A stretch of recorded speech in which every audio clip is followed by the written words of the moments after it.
It starts quietly, doesn't it? You cut the noise just for a second. Maybe you shut off the notifications. Or maybe just close your eyes. And in that space, something new showed up. Or maybe something old.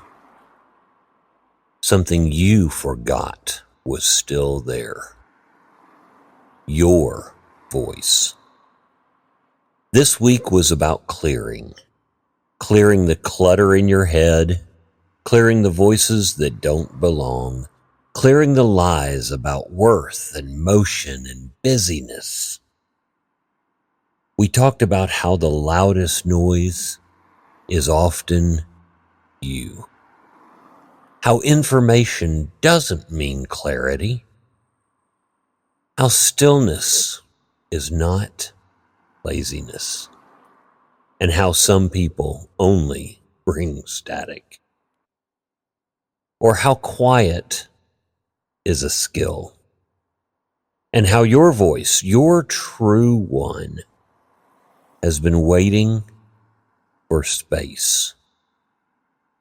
Maybe you made room this week.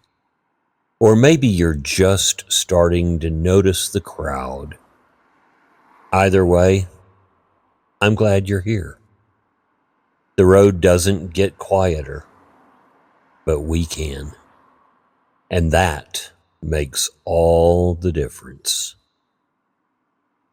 If you want to reflect deeper on this week, I made a free journal that pairs with each of the 7 daily reflections.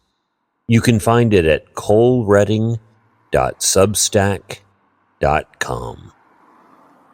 Next week, we're shifting gears.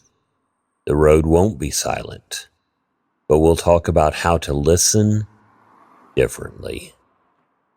See you tomorrow. I'm Cole Redding, and these are Reflections from the Road.